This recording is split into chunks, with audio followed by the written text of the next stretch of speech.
அந்த சமூகத்தினர் சென்று விட்டனர். அவர்கள் சம்பாதித்தவை அனைத்தும் அவர்களுக்கே, நீங்கள் சம்பாதிப்பவை உங்களுக்கே. மேலும் அவர்கள் செய்து கொண்டிருந்தவை பற்றி நீங்கள் விசாரிக்கப்பட மாட்டீர்கள். யூதர்கள் கூறுகிறார்கள், நீங்கள் யூதர்களாக இருங்கள், நேர்வழி பெறுவீர்கள். கிறிஸ்தவர்கள் கூறுகிறார்கள், நீங்கள் கிறிஸ்தவர்களாக இருங்கள், நேர்வழி பெறுவீர்கள்.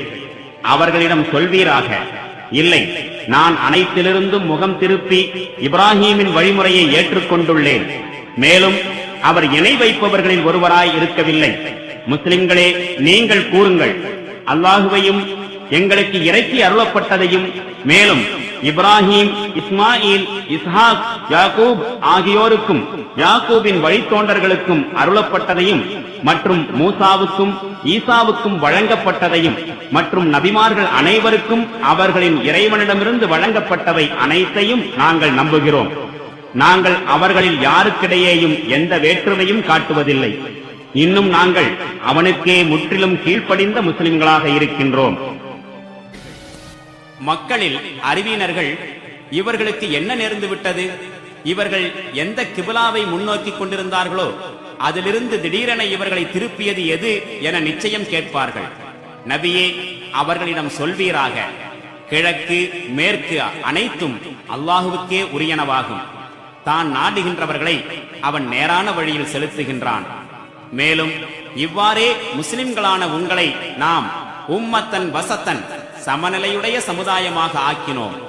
நீங்கள் மக்களுக்கு சான்று வழங்குபவர்களாகவும் இறை தூதர் உங்களுக்கு சான்று வழங்குபவராயும் திகழ்ந்திட வேண்டும் என்பதற்காக.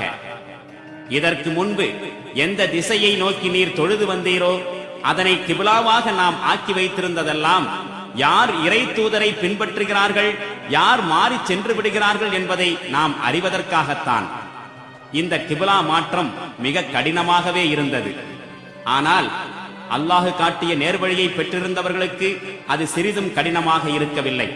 அல்லாஹ் உங்களுடைய ஈமானை, நம்பிக்கையை ஒருபோதும் வீணாக்கிவிட மாட்டான்.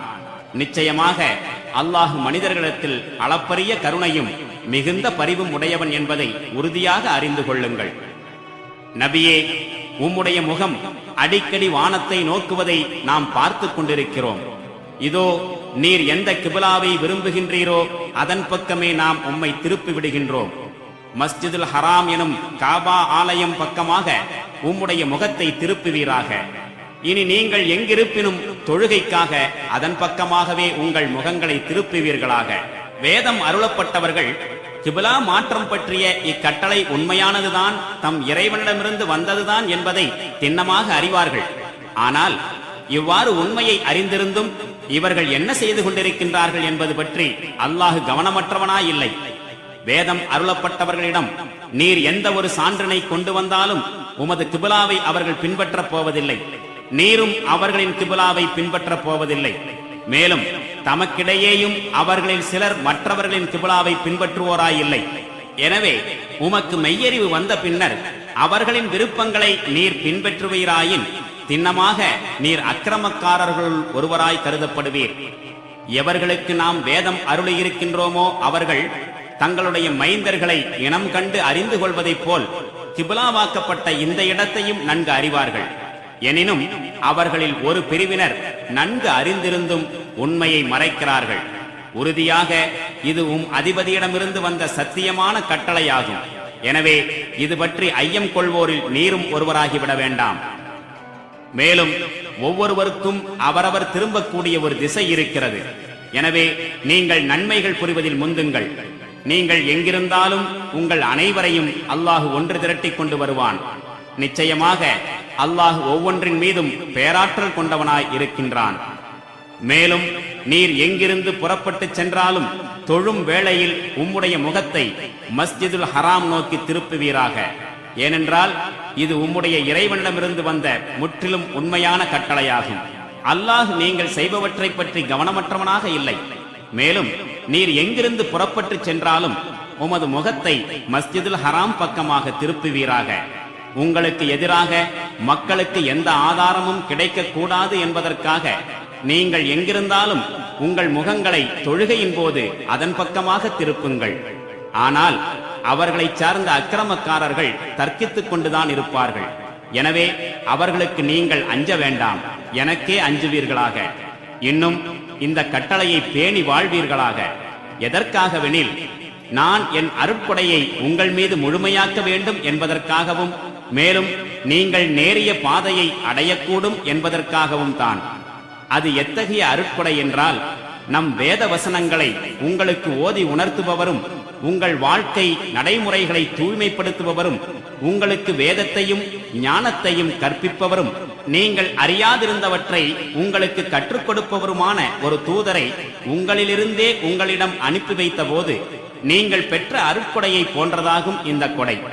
எனவே என்னை நீங்கள் நினைவு கூறுங்கள், நானும் உங்களை நினைவு கூறுகின்றேன். எனக்கு நன்றி செலுத்துங்கள், என்னுடைய அருட்கொடைகளை மறுத்து நன்றி கொள்ளாதீர்கள். இறை நம்பிக்கை கொண்டவர்களே, பொறுமை மற்றும் தொழுகையின் மூலம் நீங்கள் உதவி தேடுங்கள். நிச்சயமாக அல்லாஹு பொறுமையுள்ளவர்களுடன் இருக்கின்றான். மேலும் அல்லாஹுவின் பாதையில் கொல்லப்படுகிறவர்களை இறந்தவர்கள் என கூறாதீர்கள். மாறாக அவர்கள் உண்மையில் உயிருடன் இருக்கின்றார்கள். ஆனால் அவர்களின் நிலையை நீங்கள் அறிய மாட்டீர்கள். மேலும் சிறிதளவு அச்சத்தாலும் பசியாலும் உடைமைகள், உயிர்கள் மற்றும் விளைபொருட்கள் ஆகியவற்றில் இழப்பை ஏற்படுத்தியும் திண்ணமாக உங்களை நாம் சோதிப்போம். இந்த நிலைகளில் பொறுமையை மேற்கொள்கின்றவர்களுக்கு நபியே நீர் நற்செய்தி கூறுவீராக. அவர்கள் எத்தகையோர் எனில், தங்களுக்கு ஏதேனும் துன்பம் நேரிடும் பொழுது நிச்சயமாக நாம் அல்லாஹுவுக்கே உரியவர்கள், மேலும் நிச்சயமாக அவனிடமே நாம் திரும்பிச் செல்வோராய் இருக்கின்றோம் என்று சொல்வார்கள். அத்தகையோர் மீது அவர்களின் இறைவனிடமிருந்து நல்வாழ்த்துக்களும் நல்லருளும் உண்டாகும். இன்னும் அத்தகையோர்தான் நேர்வழி பெற்றவர்கள். நிச்சயமாக சஃபா மர்வா எனும் இரு குன்றுகள் அல்லாஹுவின் அடையாள சின்னங்களில் உள்ளவையாகும். ஆகையால் யார் இறையில்லத்தை உரிய காலத்தில் ஹஜ் செய்கின்றாரோ அல்லது ஹஜ் அல்லாத காலத்தில் உம்ரா எனும் சிறப்பு வழிபாடு செய்கிறாரோ அவர் மீது அந்த இரண்டுக்கும் இடையில் தொங்கோட்டம் என்ற சழி செய்வதில் குற்றமில்லை. மேலும் எவரேனும் தாமாக விரும்பி ஏதேனும் நன்மையை செய்தால் அல்லாஹ் அதை மதிப்பவனாகவும் நன்கறிபவனாகவும் இருக்கின்றான்.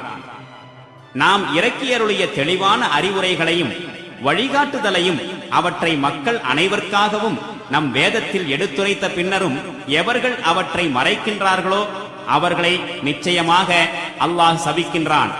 மேலும் சபிப்போர் அனைவரும் அவர்களை சபிக்கின்றார்கள். ஆனால் யார் இத்தவறிலிருந்து திருந்தி தம் செயல்முறையை ஒழுங்குபடுத்திக் கொண்டு தாம் மறைத்திருந்தவற்றை எடுத்துரைக்கிறார்களோ அவர்களை நான் மன்னிப்பேன். நான் பெரிதும் மன்னிப்பவனாகவும் கருணை புரிபவனாகவும் இருக்கின்றேன். எவர்கள் இறை நிராகரிப்பு போக்கை மேற்கொண்டு அதே நிலையில் இறந்து விடுகின்றார்களோ அத்தகையோர் மீது அல்லாஹ் மற்றும் வானவர்கள், மனிதர்கள் ஆகிய அனைவரின் சாபம் நிச்சயமாக உண்டாகும். அவர்கள் அந்த சாபத்திலேயே என்றென்றும் மூழ்கி கிடப்பார்கள். தண்டனை அவர்களுக்கு இலகுவாக்கப்பட மாட்டாது, அவகாசமும் அவர்களுக்கு அளிக்கப்பட மாட்டாது. உங்கள் இறைவன் ஒரே இறைவன் தான். அளவிலா கருணையும் இணையிலா கிருபையும் உடையோனாகிய அவனைத் தவிர வேறு இறைவன் இல்லை. இந்த உண்மையை அறிந்து கொள்ள சான்று வேண்டுமாயின் வானங்கள் பூமி ஆகியவற்றின் ஒழுங்கமைப்பிலும் இரவும் பகலும் ஒன்றன் பின் ஒன்றாக மாறி வருவதிலும் மக்களுக்கு பயன் தருபவற்றை சுமந்து கொண்டு கடலில் செல்லும் கப்பல்களிலும் மேலிருந்து அல்லாஹ் இறக்கி வைக்கும் மழை நீரிலும் பின்னர் அதனை கொண்டு பூமியை அது இறந்து போன பின்னர் கூட உயிர்ப்பித்து மேலும் தனது இந்த ஏற்பாட்டின் மூலம் அதில் எல்லா விதமான உயிரினங்களையும் பரவச் செய்திருப்பதிலும் காற்றுகளை சுழலச் செய்வதிலும் வானங்களுக்கும் பூமிக்கும் இடையே கட்டுப்படுத்தப்பட்ட மேகங்களிலும் சிந்திக்கும் மக்களுக்கு ஏராளமான சான்றுகள் இருக்கின்றன. ஆனால் இறைவன் ஒருவனே என்பதை தெளிவுபடுத்தும் இத்தகைய தெளிவான சான்றுகள் இருந்தும் மனிதர்களில் சிலர் அல்லாஹுவை தவிர மற்றவர்களையும் அவனுக்கு நிகரானவர்களாய் ஆக்கிக் கொள்கிறார்கள். மேலும் அல்லாஹுவை எவ்வாறு நேசிக்க வேண்டுமோ அதுபோல அவர்களை நேசிக்கின்றார்கள். ஆனால் இறை நம்பிக்கை கொண்டவர்களோ அல்லாஹுவை அனைவரையும் விட அதிகமாக நேசிக்கிறார்கள். ஆற்றல் முழுவதும் அல்லாஹுவின் பிடியிலேதான் இருக்கிறது. மேலும் அல்லாஹ் கடுமையாக தண்டனை கொடுப்பவன் என்பதை இந்த அக்கிரமக்காரர்கள் வேதனையை நேரில் காணும் போது அறியத்தான் போகின்றார்கள். அந்தோ அதனை இன்றே அவர்கள் உணர்ந்து கொண்டால் எத்துணை நன்றாயிருக்கும். தண்டனை வழங்கப்படும் அந்த நேரத்தில் இவ்வுலகில் பின்பற்றப்பட்டு வந்த வழிகாட்டிகள் மற்றும் தலைவர்கள் தம்மை பின்பற்றி வந்தோரை விட்டு அவர்களுக்கும் தமக்கும் இடையில் எந்த தொடர்பும் இல்லை என்று கூறி விலகி விடுவார்கள். ஆயினும் அவர்கள் தண்டனை பெற்றே தீருவார்கள். மேலும் அவர்களுக்கிடையே இருந்த எல்லா உறவுகளும் முற்றிலும் அருந்துவிடும். அப்பொழுது அந்த தலைவர்களை பின்பற்றியவர்கள் கூறுவார்கள், நமக்கு மீண்டும் ஒரு வாய்ப்பு கிடைக்குமானால் இன்று நம்மை விட்டு அவர்கள் விலகிக் கொண்டது போல நாமும் அவர்களை விட்டு விலகிக் கொள்வோமே. இவ்வாறு வேதனை